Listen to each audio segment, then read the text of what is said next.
ഞങ്ങളിന്ന് ഞാനും ശശീന്ദ്ര മിനിസ്റ്ററും കൂടി പഞ്ചാരിമറ്റത്തിൻ്റെ എത്താവുന്ന ഏറ്റവും അറ്റത്തെത്തി. പിന്നെയും വേണമെങ്കിൽ മുകളിലേക്ക് കയറി പോകാമെങ്കിലും സാധ്യതകളനുസരിച്ച് അറ്റം വരെ എത്തി. അവിടെ ചേനൻ എന്നൊരു ആദിവാസിയുണ്ട്, അദ്ദേഹത്തിനൊരു വീടുമുണ്ട്. അദ്ദേഹം പക്ഷേ അതിനും മുകളിലുള്ള കുന്നിലേക്ക് ഭാര്യയും കൊണ്ട് ഈ ദുരന്തം നടക്കുമ്പോഴും കയറിപ്പോയിരിക്കുകയാണ്. അദ്ദേഹം തേനെടുത്ത് വിൽക്കുന്ന ഒരു ആദിവാസിയാണ്. ഞങ്ങൾക്ക് തേൻ കൊണ്ടുവന്ന് തന്നു.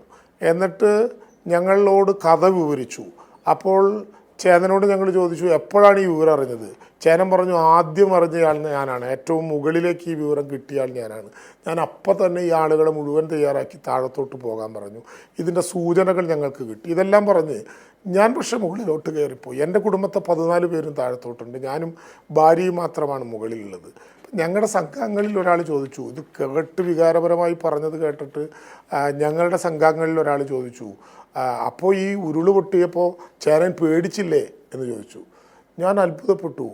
ആ മനുഷ്യൻ ഞങ്ങളുടെ കൈ പിടിച്ചിട്ട് പറയാണ്, സാറേ, പേടിച്ചാൽ ജീവിക്കാൻ പറ്റുമോ? നമ്മൾ പേടിയില്ലാതെ ഇതിനെ നേരിടണം. യഥാർത്ഥത്തിൽ ഇപ്പം നടന്നുകൊണ്ടിരിക്കുന്ന രക്ഷാപ്രവർത്തനത്തിൽ ഇവിടെ നിൽക്കുന്ന മുഴുവൻ മനുഷ്യനും, യഥാർത്ഥത്തിൽ ഒരു കേരളത്തിൻ്റെ പരിച്ഛേദം ഇവിടെയുണ്ട്. ആ മുഴുവൻ മനുഷ്യനും ഈ പ്രയാസങ്ങളുടെ നടുവിൽ മൃതശരീരങ്ങളെ കവച്ചു വെച്ച് മുന്നോട്ട് പോകുമ്പോഴും ഇത് കേരളമാണ്, ഒറ്റപ്പെട്ട മുഴുവൻ മനുഷ്യനെയും ചേർത്തു പിടിക്കും എന്തു സംഭവിച്ചാലും എന്ന ദൃഢനിശ്ചയം എടുക്കുന്നത് കൊണ്ടാണ് ഇത്ര ഗംഭീരമായിട്ട് ഈ ദൗത്യം മുന്നോട്ട് പോകുന്നത്. കൃത്യമായ പ്ലാനിങ്, പഴുതടച്ച പ്ലാനിങ്, ഓരോ ദിവസവും വൈകുന്നേരം ഫോഴ്സിൻ്റെ മുഴുവൻ പ്രതിനിധികളുമായിട്ടുള്ള ഡിസ്കഷൻ, മുഴുവൻ ഔദ്യോഗിക സർക്കാർ സംവിധാനങ്ങളുമായിട്ടുള്ള ഡിസ്കഷൻ, ആവശ്യമായ വിധത്തിൽ പൊതുപ്രവർത്തകരുടെ ഏകീകരണം, ആവശ്യമായതിൽ കൂടുതൽ ഉപകരണങ്ങളുടെ നിക്ഷേപം, ഓരോ ക്യാമ്പുകളുടെയും ചുമതല ഏറ്റെടുത്ത് പ്രവർത്തിക്കാൻ പ്രവർത്തന നിരതമായിട്ടുള്ള ഉദ്യോഗസ്ഥന്മാരുടെ നീണ്ട നിര.